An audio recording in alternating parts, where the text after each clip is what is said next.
Hey guys, and welcome back to a brand new episode of Staying Sweet, the podcast. I'm really excited to introduce this week's guest. It's actually somebody that I knew from school, which is really fun and really exciting. Please welcome Millie. Hi, Millie. Hello, hi. Please introduce yourself. So I am Millie. I am 24 years old and I'm the founder of the Etta Collection, which is a clothing brand for women inspired by different locations around the world and based in London.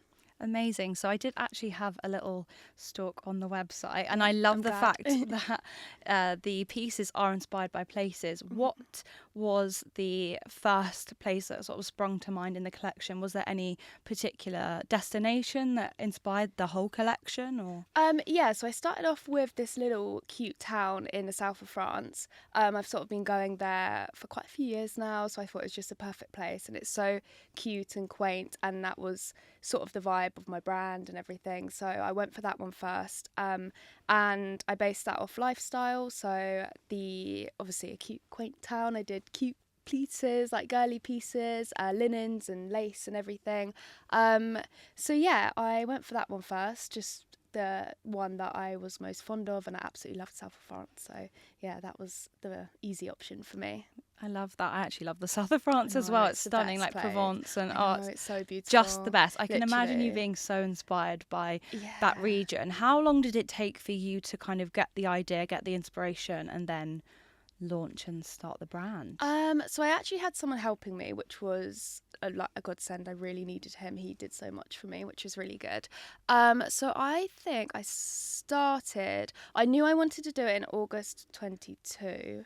And then I think my first collection was the following summer, 23.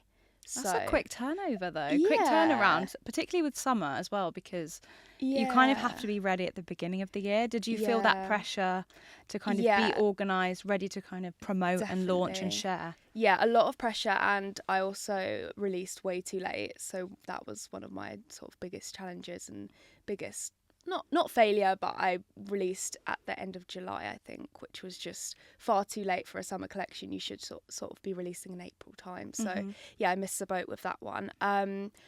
But yeah, I think I was just so new to it, and yeah, I just went along with it and got advice from this guy that was helping me, and it seemed all right at the time, and I wasn't stressed at the time. But now, a year on, I know I released way too late. So with these sort of lessons that you learn and problems that you overcome, was it beneficial to have someone supporting you? Like, how did you kind of make that connection? Because I know there's a lot of people that start a business initially and kind of do it on their own, probably don't know where to turn to in terms of advice. Like, what were the sort of protocols for you when you first sort of established your collection? Yeah, so I first decided to start completely on my own, realised that was a little bit tricky, and I did actually need some guidance and advice and help and everything. So then this was a friend's brother who I got in touch with, and he offered his support and help finding factory and everything. So yeah, he really helped me get off my feet, basically.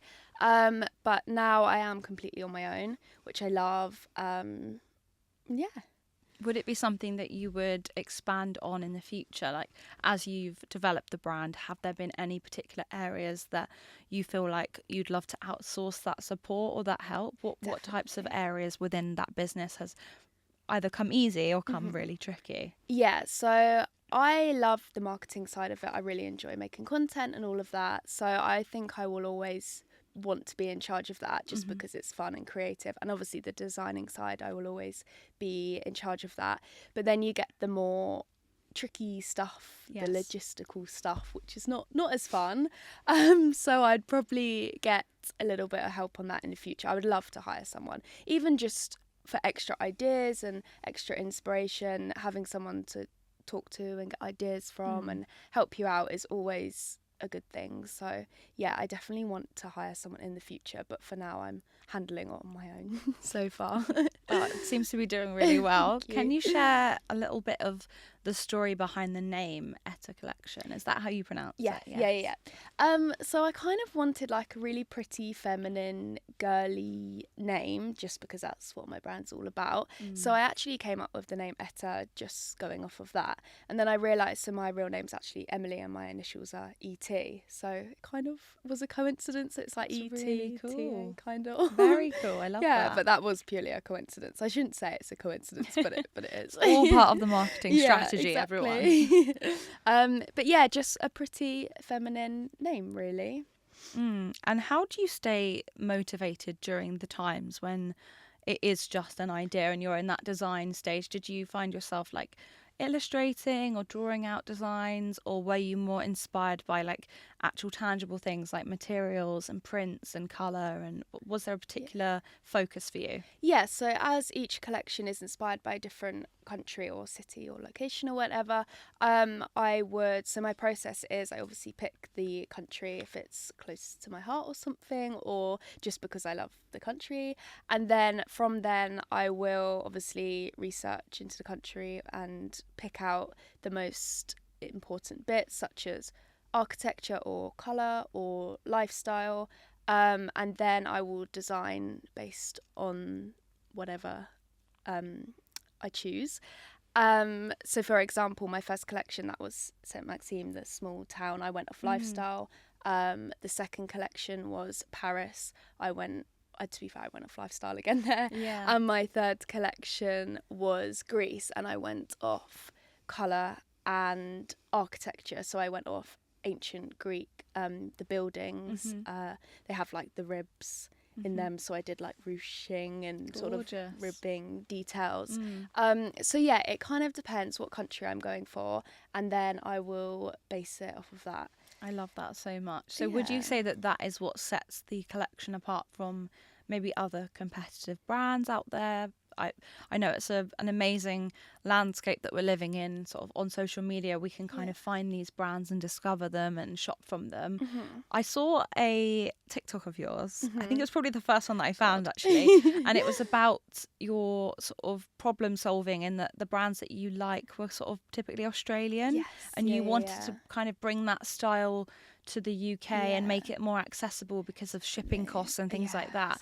Did that definitely impact the styles of pieces you wanted to integrate on the website? Yeah, so I used to always online shop at my old job. I was a little bit uninspired, so I used to online shop at work all the time.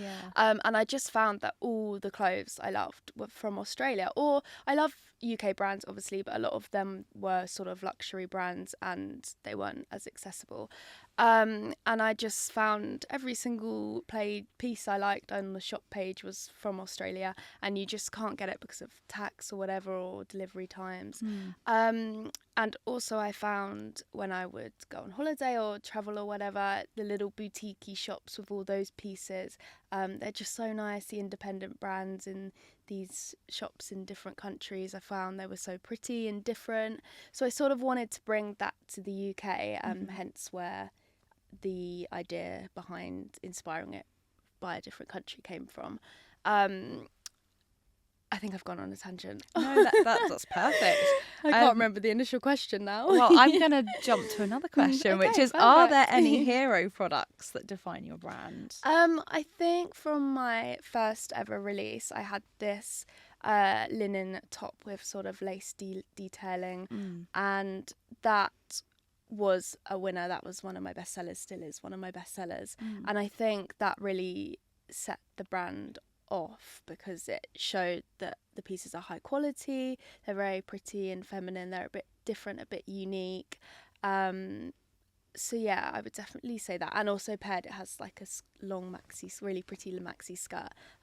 So together it's sort of, kind of concluded what the brand is about.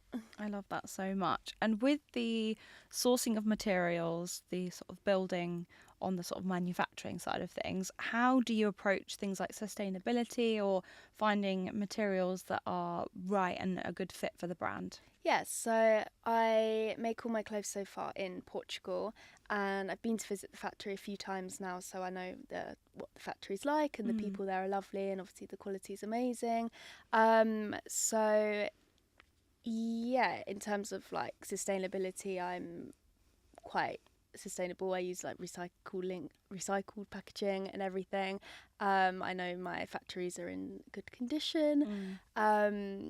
And the fabrics, I'll obviously get loads of different samples and choose the sort of highest quality fabric, because I myself, I don't like wearing the sort of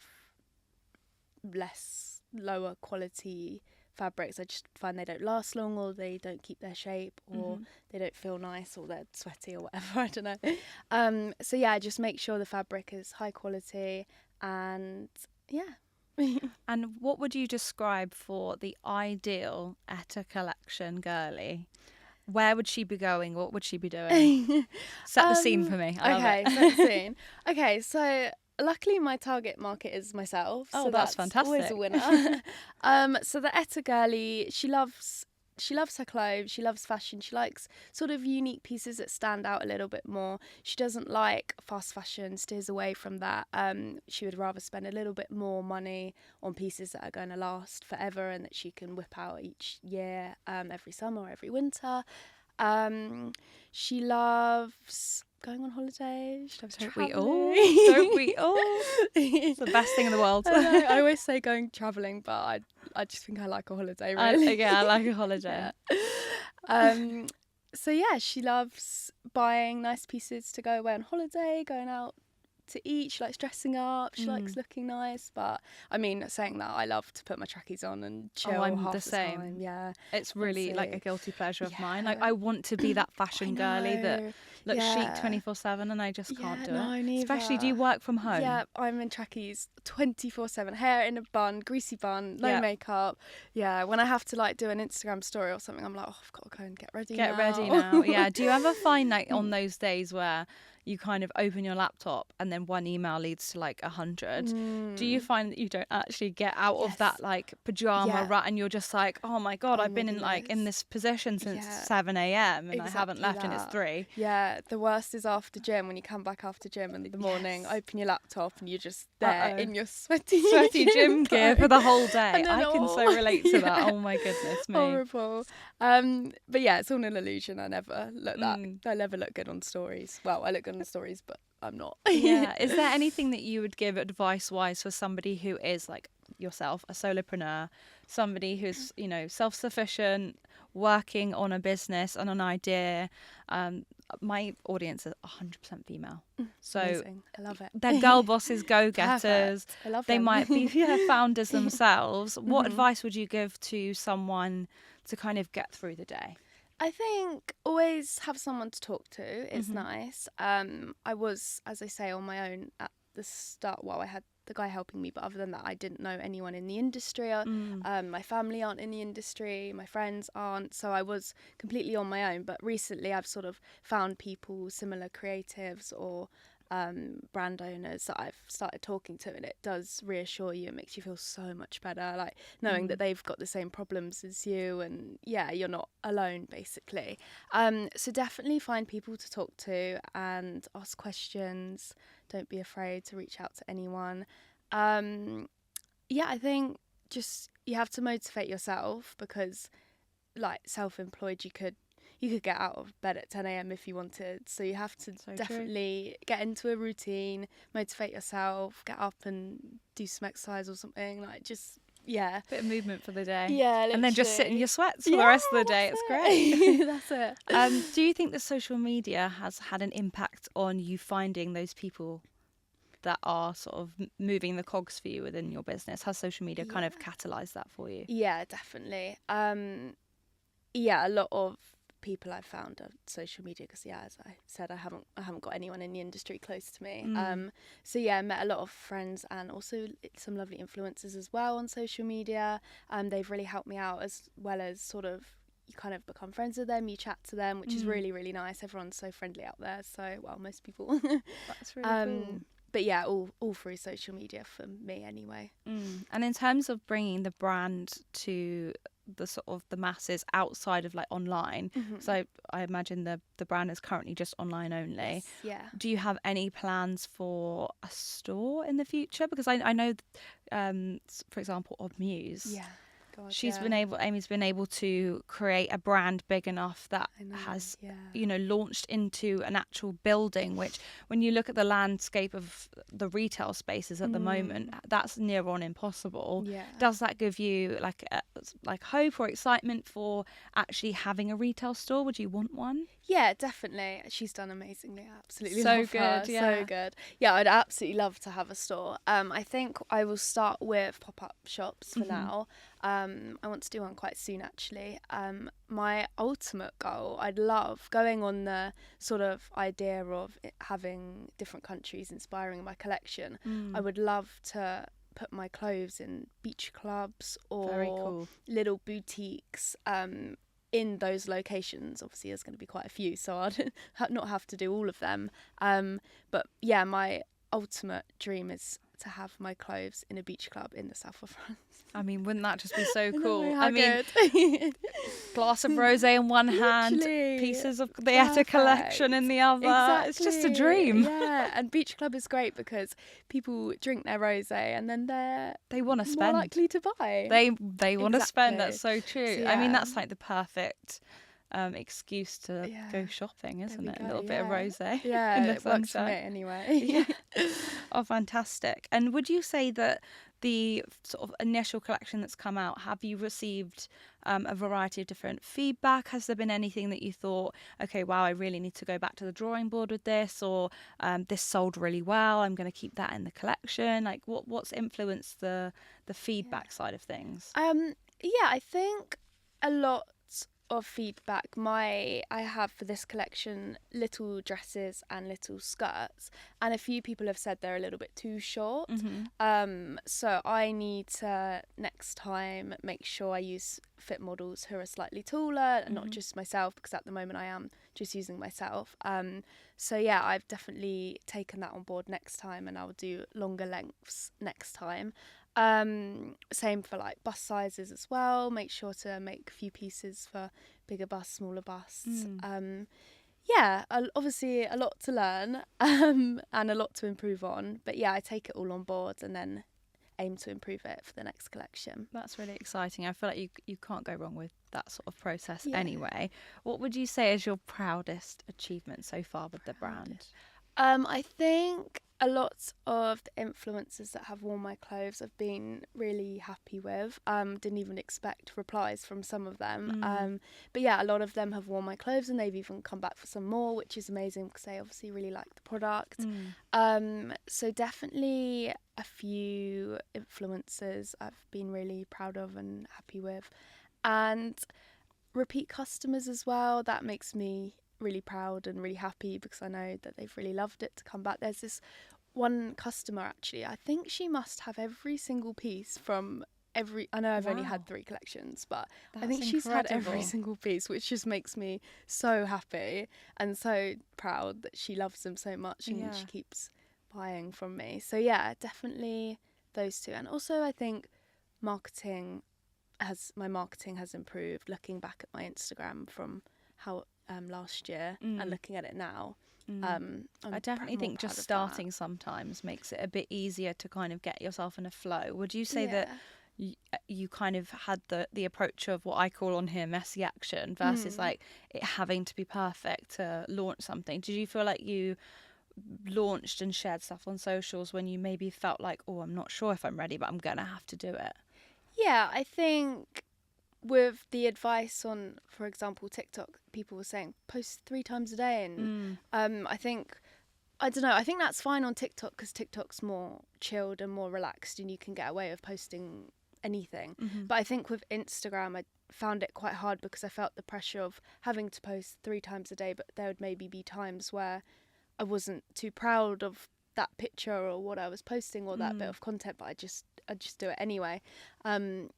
And yeah, sometimes I look back and I was like, why did I post that? That's really ugly or something. So yeah, there's definitely a pressure, but it's good that you have Instagram to be more professional and look more aesthetic versus TikTok, that you can sort of be more yourself and post more behind the scenes sort of stuff. So Yeah, it's Definitely. good we've got both of those platforms now. Yeah, I feel like it is shifting on sort of both platforms, and Mm. it's a lot of content, as we know, Yeah, but it is yeah, worth it, and it's how you yeah, find people, and the For You yeah. page is a magical thing. I know. What trends do you see shaping the future of your brand in particular? Is there anything that Etta Collection is adapting to or has kind of highlighted that's maybe going to trickle in the next few summers, or are there any trends that we should watch Um, out for? I think the overall trend is that people are leaning away from fast fashion,